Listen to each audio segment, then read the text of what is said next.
Ecological system theory simply means, say, school, family, peer group, neighbors, culture, all of them influence our environment.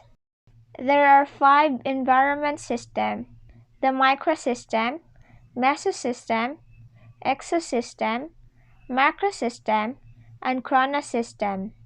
First is the microsystem.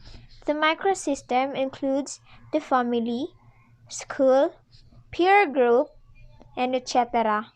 Examples: personality traits or behavior of parents, friends.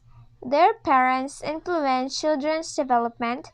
The child builds his or her first perspective through the family and people who are close. Next is the mesosystem. Examples: parent-teacher relation impact of what a teacher says about the child's performance or behavior as an excellent or average student.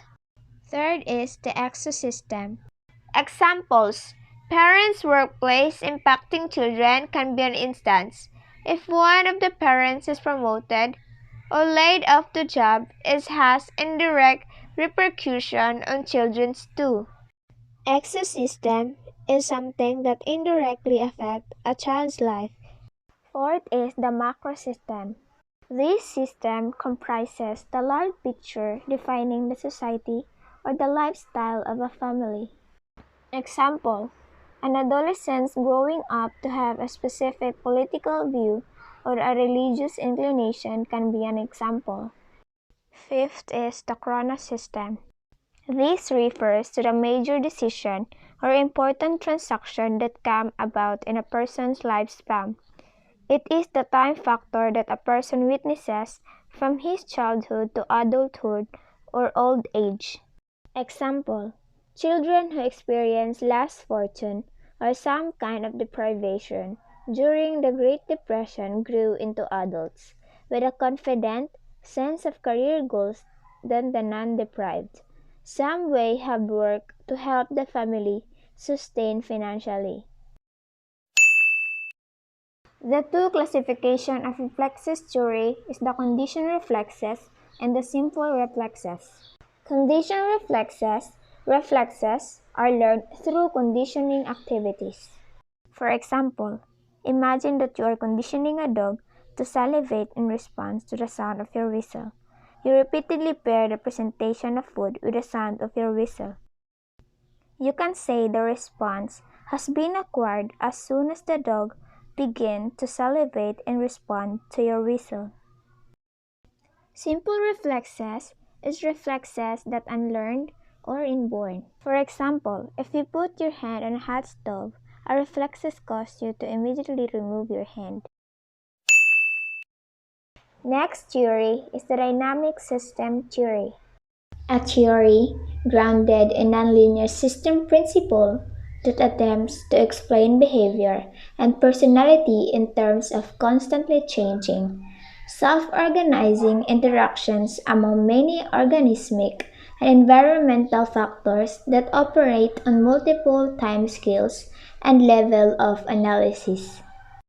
According to Bernstein's model of motor function, individuals have the capacity to decide among a multitude of available contradictories of the most suitable contradictory. Dynamic system theory implies that there are both possibilities and obstacles posed by the interaction of environment and the ability of the individual to step forward. In the dynamic system theory, there are 3 classifications of constraints: the tasks, environmental, and the organismic. Resources of the individual. A task can be defined as an active requiring voluntary head and limb movement to achieve a specific goal or purpose. An exercise-based example of task could be a deadlift. The task of deadlift is to lift an object off the floor, finishing in an upright posture.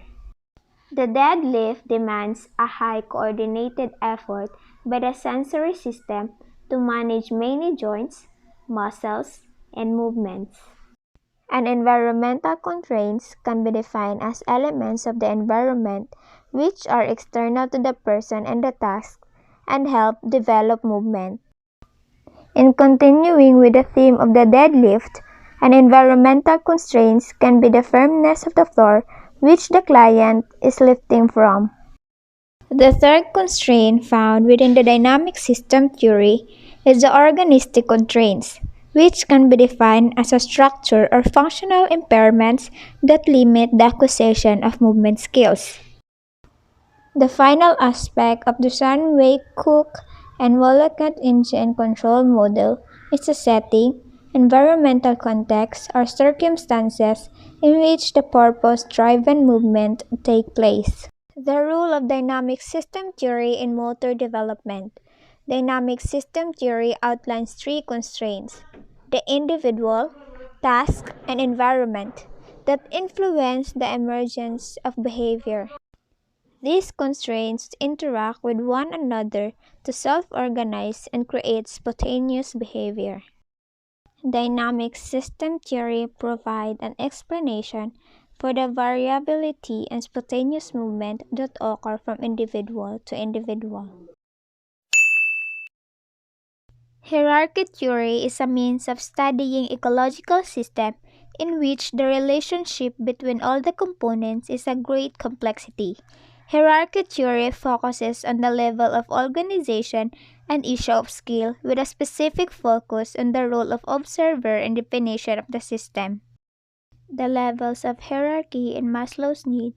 Hierarchy theory appears in the shape of pyramid where the most basic need is placed at the bottom while the most advanced level of hierarchy is at the top of the pyramid. Maslow was of the view that a person can only move to a subsequent level only after fulfilling the needs of the current level. Psychological needs. These are the basic needs of air, water, food, clothing, and shelter. In other words, psychological needs are the needs of the basic amenities of life. Safety needs include physical environment and emotional safety and protection. For instance, job security, financial security, protection from animals, family security, health security, and etc. Social needs include the need of love, affection, care, belongingness, and friendship. Two types of esteem is internal esteem needs, self-respect, confidence, competence, achievement, and freedom, and the external esteem needs, recognition, power, status, attention, and admiration.